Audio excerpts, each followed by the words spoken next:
Welcome Home Radio Podcast. Are you looking to buy or sell your home? Our team is here with answers to guide you through the buying and selling process. We encourage you to ask questions. Please comment on this show or visit us at welcomehomeradio.net for more information. Bringing real estate, lending, and education together in one place, and to help you make the right home decision for you and your family.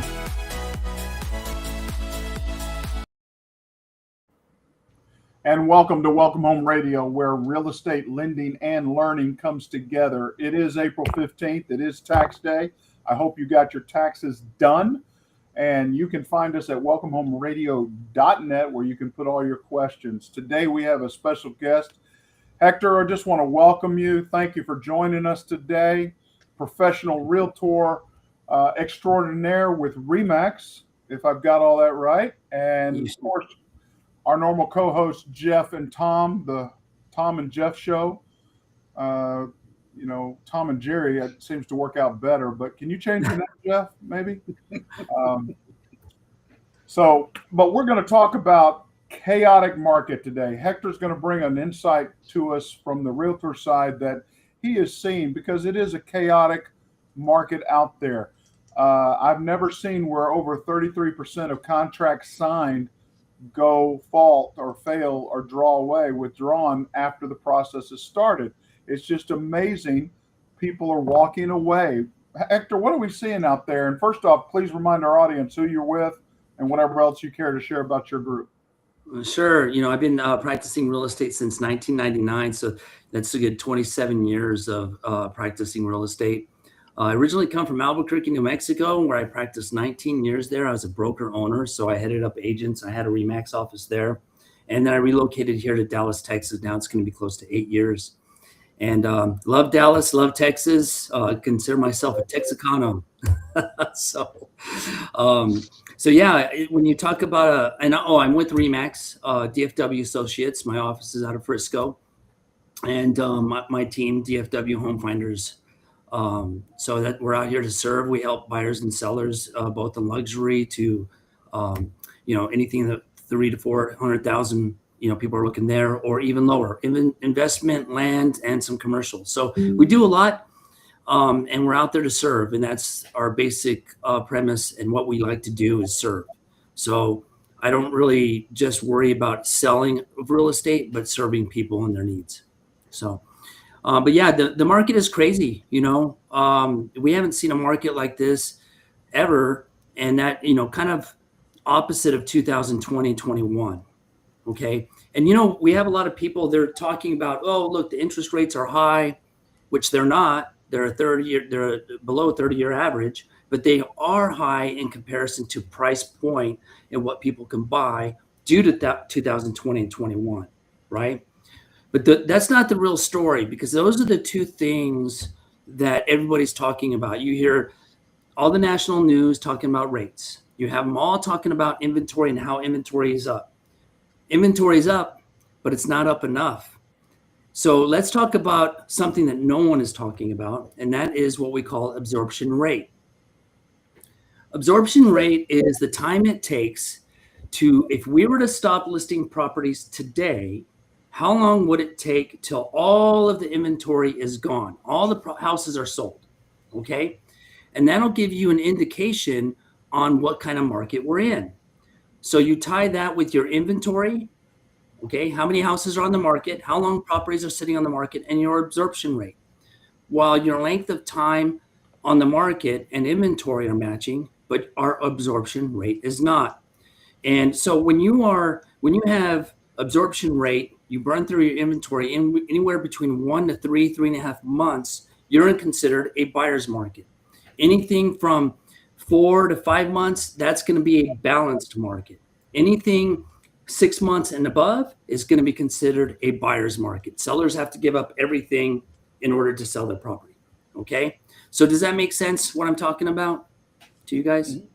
Well, you said buyer's market twice, so you might want to go back and describe that one more time real quick. Sure. Okay. Did I say that? Okay. Yeah, you said the first one's a buyer's market. You said the last one's a buyer's market. I apologize. I did make a mistake. 1 to 3 months is 1 to 3.5 months is a seller's market. Seller's market. Seller's market. Okay. So thank you for correction on that. Florida. I mean, you can't. I'm sorry. You've got 27 years. We're locked in. Caveman is when he wrote his first real estate deal. So Yeah. understand he's been around a while. No, I appreciate it because. And my wife says I better listen or I'm going to die. So. No, I'm really happy that you did straighten me out, because that would be confusing to everybody what I just said. So definitely 1 to 3.5 months is a seller's market. And then we have the balanced market. After 6 months, we've got a buyer's market. So we've all seen what a seller's market, or actually, let's start off with this. We all seen what a buyer's market looks like to the extreme. You look at 2008, 2009, we had the crash. Sellers had to give up. Sellers were selling. I sold properties where the BMW that was in the garage was included in the deal. Okay. Wow. That's what sellers were doing to sell their property. Okay. Then we saw 2020, 21.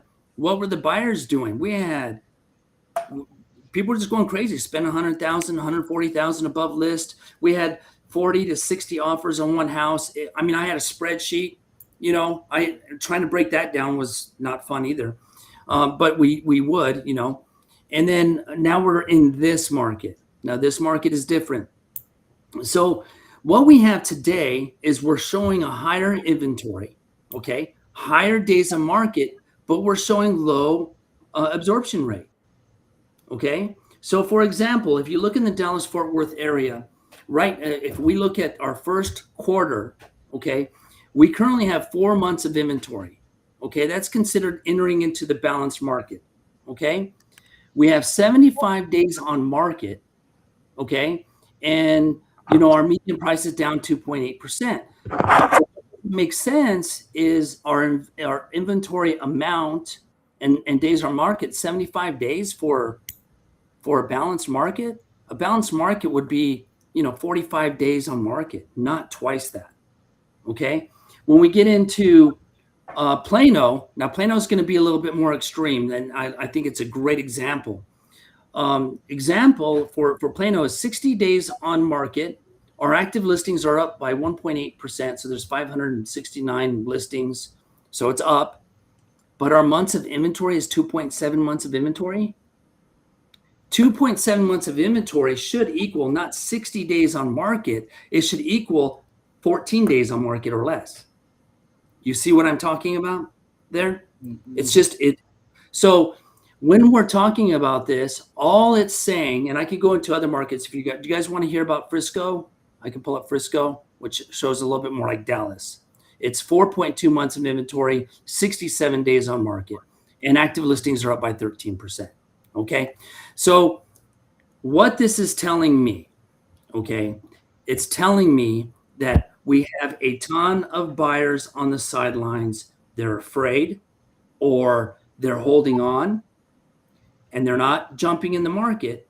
But once they jump in the market, we're going to see this inventory chewed up. We're going to be back into multiple offer, not to the extremes of 20 and 21, but maybe more like 23. Okay. So we don't have the inventory we need. The news out there is wrong. Okay. People are sitting on the sidelines out of fear or waiting for interest rates to come down. The problem with that mindset for any buyer out there, I've been telling buyers, look, you need to buy now, because once interest rate comes down, in my opinion, if it got to 5.5, forget it. That inventory is going to get chewed up, and we're going to be in a problem area again with prices going up too rapidly again. So we need more building. We need more inventory. This is not what I call healthy. We're hearing a lot of news talking about how we're more in a healthy market. I disagree. Okay. We need more inventory. Hector, say that last statement one more time. We need more what? We need more inventory. We need more houses. We need more building, for sure. And that's why we're seeing a lot of apartment complexes getting built up and people are moving in, to apartments. Because if you look at what's going on today, the mortgage payment is higher than rent. So you can go rent for a place. Keeping the buyers on the sideline. Help us understand the buyer's mindset of wait. Are they waiting for rates? Are they waiting for the prime opportunity? Are they waiting for prices to come down? or have they just been told a lot of stuff and they're waiting to see if it happens? I think that they're listening to a lot of false news. Okay. We were in February, before the Iran conflict, we already started to see buyers starting to come out. Like they were ready to make a move. Then we had the Iran conflict, and all of a sudden everyone started backing out. And I think that's where, we're seeing a lot of people who are acting in fear, who are backing out of contracts. I personally have clients that were like, I'm ready to buy now. The Iran conflict came into play, and they're like, you know what? I'm going to wait till September. I'm going to wait till next year. Okay. So I think a lot of them are waiting to see what's going to happen with the Iran conflict. I also think that they're tied to rates. As we know, gas prices can be tied to interest rates in certain times. So we're seeing a little bit of that now. I guess you guys might agree that if we get a 5.5, most likely someone getting a VA or FHA, they might be closer to a 5. Would that be correct? Or 5.1 interest rate? I would say 5.25 more than 5. Yeah. Than 5. Okay. So 5.25. I think what we're going to do is we're going to see a lot of people coming out at that point in time. If we get to 5.5, I don't know if we'll ever do that, but if we did, that could be good, bad. Okay. I don't want to see another huge hike in real estate prices. I always, real estate's always been a blessing because it's a good place to invest your money in very much in your home, long-term investment. And it was called long-term for a reason, because you were getting a compound interest about a 3 to maybe 4, maybe between 2.6 to about 4% per year. Nothing too drastic. But when we go to 10, 15%, we're just pricing out young people out of homes and not giving them the ability to start their families. So which is shown, we've talked recently, which is shown with the age of the average first-time home buyer now. So it's what is it, 37 we said, Blair? Recently? Yeah, it's about 37, 38. Yeah. Wow. I think the stats are different on that, but we can all probably agree it's between it's monthly jumped from one month to another. But yes, it's in the high 30s for the most part. We need 20-year-olds to buy houses. That's what we need. We need 20-year-olds to be able to start their families. That's what we need. We closed a couple of those lately, but they were YouTubers and they were paying cash. Their social media, 23 years old, buying an $800,000 home for cash. That's pretty awesome. Yeah. Let's go back to that. You want 20-year-olds buying homes. I agree. Yeah. But I'm telling you, 20-year-olds are not having babies. They are on. I mean, we are on American decline for the last 2.5 years for the first time in a long time. And the bottom line of it is they're not having children until later. So having a home, they've been sold whether it's a bill of goods or not, lease, and I like it, lease, and I have a mobile lifestyle. I can travel. I can have more. I mean, there's so many different things that they've been told instead of the American dream. Yep. It's true. And so that is part of the story, for sure. Big part of the story. It's all because of this right here. Yeah. But at the same token, if housing affordability was there and you could buy a house, then you start thinking about the family, right? Because you still have a lot of, I realize that not everybody's, especially the youth, they're not getting married like they should. In my opinion, you should get married. But you have, young people moving in together. That when you own your home, that's the beginning of your family, right? I mean, that's when you can start going, okay, I can have a family now. It's security. It's the foundation to be able to have a family. And if we can't do that in our 20s, we're robbing our youth from having that opportunity to start their families younger, And, one of the things that I did do, and I don't want to go too much of a side note, but I have written to President Trump about using Fannie Mae funds to offer 1% and 2% loans or to give 1% to 2% loans to first-time home buyers only. And I mean, actual first-time homeowner. Okay. And wow. not FHA. It has to be your first home. You're not going to do this again. And if we could do that, we can get some 20-year-olds, people in their 20s to buy a home. You get those sellers inflating their prices beyond belief. Yeah. No. We've got to, we're not going to be able to control prices because demand is there, supply and demand. Other than, like I said, more inventory. I believe that that's a big issue that we have. We don't have enough inventory, but the builders aren't going to build if they're not selling, right? So they're going to slow it down. And then when it picks up, then they just take advantage of that situation. And we saw what they did in 2021. They completely did that. So what we need to figure out the inventory issue, and we need to get costs in line so our 20-year-olds can buy a home. Now, I'm one of those people, I'm totally against giving anything away. But if we can give them an opportunity to get a loan at a reasonable rate so they can afford the house and start their family, I'm all about that. Right? How do you, it's an interesting question that's come up. How would you see, and how does anybody on here see, if the draft goes in place for service, how does that affect our real estate market? Wow. Great question. That's a good question. It's not something I've thought about.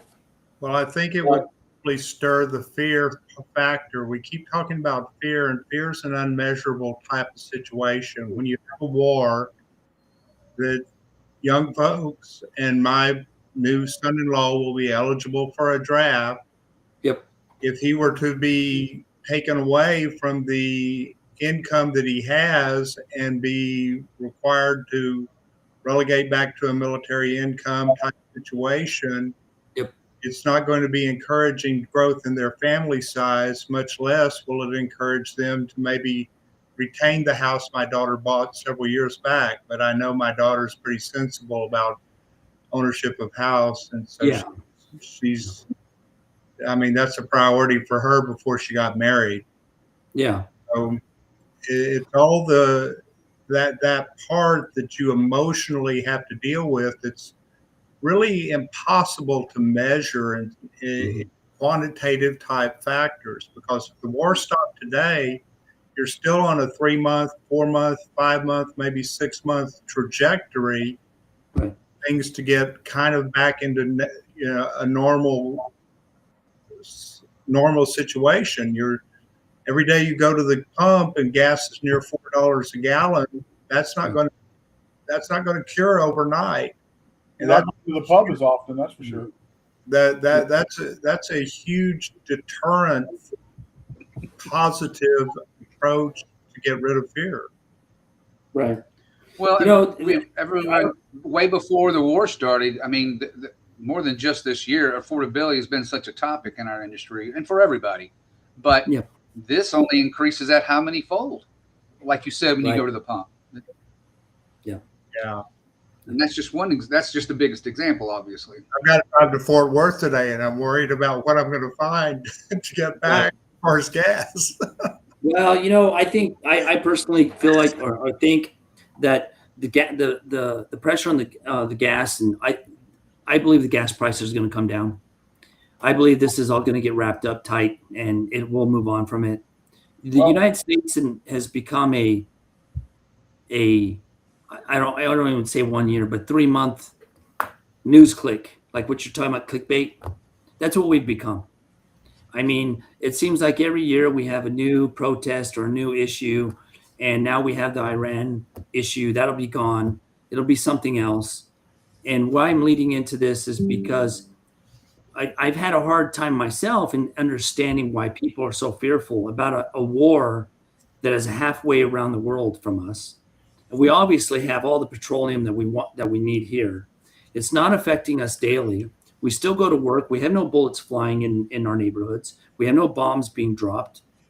So it kind of just, I'm like, why are we in fear? We shouldn't be in fear. Let me ask you 2 questions for that. That's a very good topic. One, we are energy efficient. We are an energy exporter, not an importer. Right. But 2, from a military standpoint, the concern we have in this country is that for 4 years, we let over 20 million people in without vetting. We don't know what cells are here and have been either activated and or could be activated in whatever city, as well as copycatters. Now, why is our gas prices going up when we're energy independent? Yep. They're taking advantage and they're blaming it on the war, but everybody wants to assume it's that, but it's not. Right. It's pure Okay. greed on the Yep. part of distributors and part of whomever, they are going down that road with Yep. energy prices that high or higher Yep. than they're normally. The Yep. bottom line is, I like what the words y'all said earlier. Are we going to allow fear to control us? Right. Or are we going to logically think through this? As I'm trying to teach economics in college class, and these kids are trying to understand, I said, look, there's knowledge and there's wisdom. The knowledge is to know that a tomato is a fruit, not a vegetable. Right. The wisdom is to know not to put it in a fruit salad. Right. How do you apply what we know? How do you know the difference? I mean, if you look at a situation, have you asked all the right questions, or are you still not knowledgeable and you're going with whatever's being told in the news? So the fear, yes, Jeff, this thing, but it causes more fear and it alienates. I mean, I couldn't believe it. My students average almost 9 hours a day on this. 9 hours. That's horrible. I don't even do that in my business. 2.5 is my number, average day. And I'm just, yes, they get inputs from all this stuff. And that's why, have y'all seen where the Fed is really scared? They're talking to bankers about this new AI coming out that is a security risk AI that looks at all security risks with banks. And they're finding major issues with, it's called Mythos. Mythos. And I will tell you, it's got the banking CEOs along with the Fed chairman. They're making a big note about it. So I just think we are over inundated, or we don't know what data to ignore, and fear has become the mainstay instead of, okay, that's a data point, but it's not, like you said, it's not affecting me now. Why am I allowing that fear to impact me? You're right about that and what to ignore. I can tell you that I keep hearing that people are getting their news from TikTok. And who owns TikTok? So, but was it sold? I thought it was sold. I don't know. I don't even know who owns TikTok anymore, to be truthful. But still, to get your information from TikTok is not a very good source, right? I can see Mr. Joe owns it. Yeah. Who owns it? I'm sorry? Elon Musk. Oh, Elon Musk owns TikTok. He owns X. He doesn't own TikTok. I'm sorry, right. What am I thinking? Yeah. Well, you're going back to buyers and buyers. Right. TikTok, no owner out there is China. That's exactly right. Yeah. It must be the sunshine on his face. It's just driving me mad a little bit. I can't make it go away. It's terrible, but I have sunshine in my house and I can't get rid of it. I'm sorry, I have to do some real quick. There we go. All right. So yeah, I think that, back to what I was talking about, in the end, the absorption rate is a big indicator and people should be paying attention to it. And, more people, Hector, just like we all, of course, we've got our host Blair that we're on this show with, but I know quite a few other LOs that you chat with, and they have from 12, I've heard from 12 up to like 65 people who are approved, and they're just circling, like you said earlier. Just so it's not that people aren't interested at all; they're just not committed. Because when I have that many people, other LOs, Jeff, I'm sorry. It just happens sometimes. Hey, I didn't say I like them. Well, Hector, final point before we close it up here.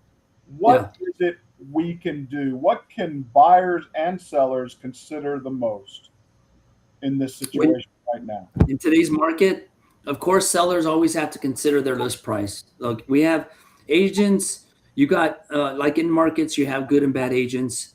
And, agents, the really good ones are going to market your property, and there's many avenues in how we do that. But in the end, the price is the price, right? You can offer some concessions. And the biggest thing that sellers make mistakes in is doing things like if they know the carpet needs to be replaced or cleaned, but they want to wait till they get an offer. Well, you got to do it beforehand. Same thing with any repairs, disrepairs. You've got to make your property shine. You've got to make sure when you walk up, pretty flowers in the front, paint looks good. You walk in the door. I could go on a whole different, we can do a whole different session on what buyers want today, but I'll just end it with this. What buyers want is something as close to new as possible. Okay. That's what they want. So that's all really sellers can really do. Across all demographics? Is that first, second, third, fourth? Yep.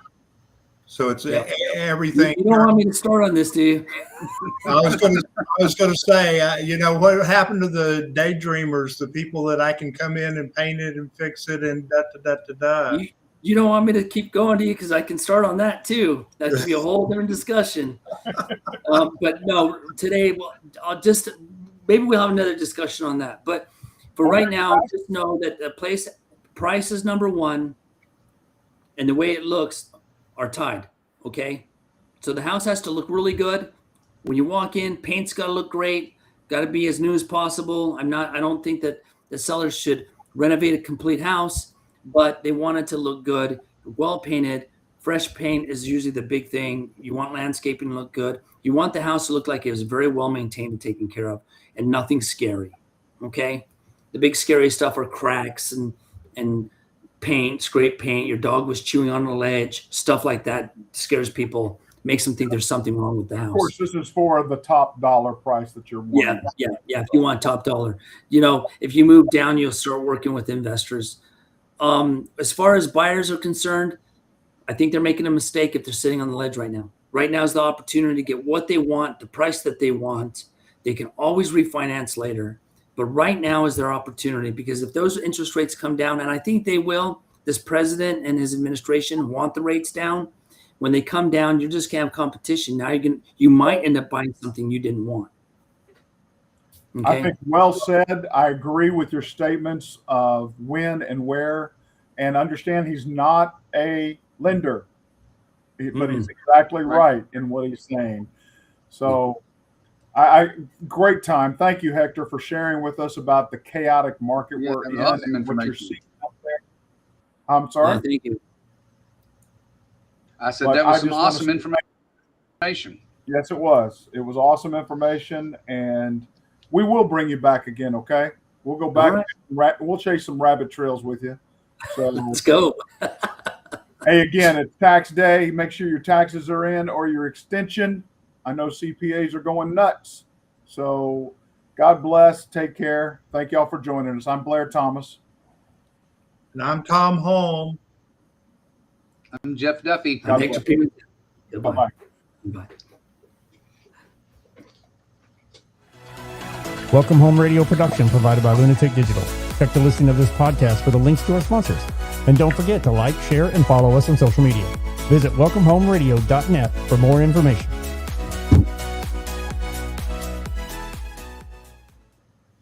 This was a Lunatic Digital production. Visit lunaticdigital.com for all your digital needs.